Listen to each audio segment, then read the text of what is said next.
Hey, my name is John Ward with AIRE Inflatables, and today we're going to go over some of the basic techniques involved in inflatable kayaking.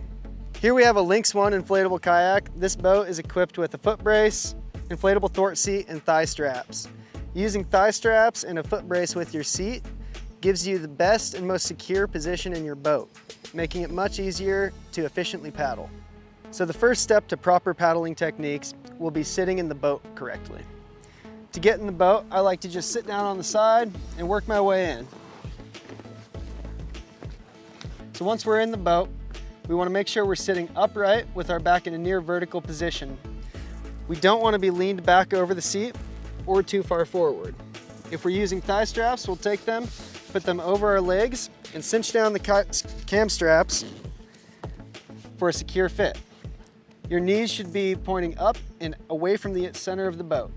The next step will be making sure you're holding the paddle correctly.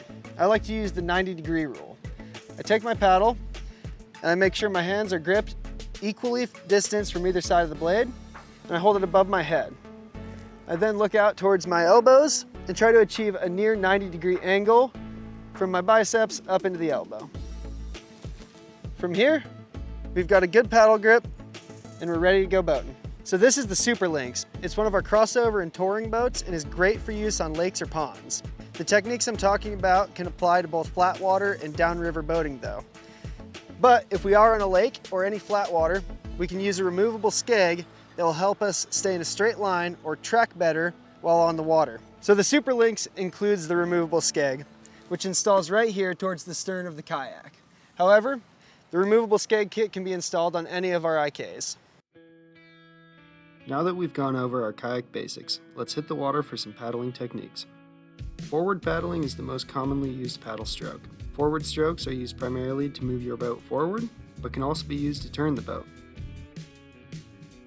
During any paddle stroke, it's important to keep your arms extended, engaging your core with each stroke.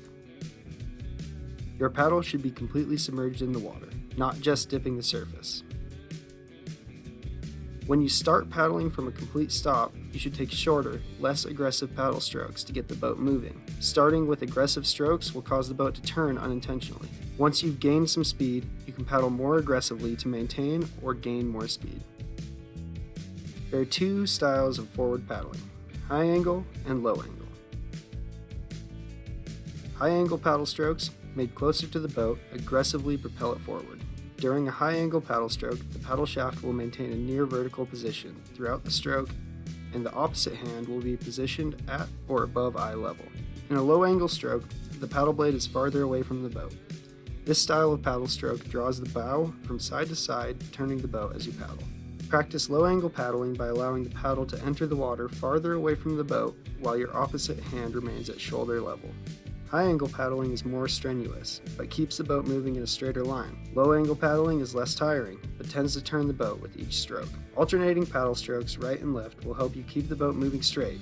If you want to turn, simply paddle repeatedly on one side. If you paddle on the right side, the kayak turns left. If you paddle on the left side, the kayak turns right. Another way to turn your boat is to use a backstroke. A backstroke is exactly what it sounds like, the opposite of a forward stroke. We start with the paddle near our hip and push the blade towards the bow of the boat. Paddling back on the right will turn the boat to the right. Paddling back on the left will turn the boat to the left. Back paddling can also be used to slow down or move the kayak in reverse away from an obstacle. Now that we have forward and back strokes dialed, we can use ruddering to help control or steer a moving kayak. A rudder is similar to a backstroke and turns the kayak in a similar fashion. To perform a rudder stroke, set your paddle behind you in the water and angle it outward. Ruddering on our right will turn the boat to the right, and ruddering on the left will turn the boat to the left. Once you've learned these three styles of paddling and have a good understanding and feel for how the kayak reacts to them, you can combine them for a smooth and efficient experience on the water, using the different styles of paddling to make minor adjustments. It's a good idea to practice on flat water or calm moving water before transitioning to whitewater. Getting started in whitewater boating can take a lot of practice and patience. There's a lot to learn, so start slow, and if you can, find a mentor to help you as you progress. With that said, here's a few basic tips to get you started. First, be sure to always wear your PFD.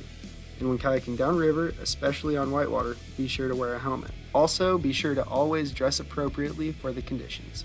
When you start kayaking through small rapids, paddling is key. Paddling makes you more stable in the water by providing another point of contact. When coming into a rapid, you'll want to tee up or point directly at features such as a crashing wave. It's also helpful to lean into or shift your body weight into the features. Kayaks are much less likely to flip end over end than they are side to side. If your boat does flip, or you just fall out, don't worry. We're all between swims, and the lines can always be greasy. Participate in your own self-rescue by staying calm and safely swimming back to your boat. Once there, use the handles on the bottom of the boat to flip it back over and start working on getting back in the kayak. To get back in the kayak, find something to hold on to, such as the cargo loops or the seat in your boat. We then use the beached whale technique. Start low, pull yourself up onto the boat while kicking your feet. When you're back in the boat, resituate yourself and keep on going.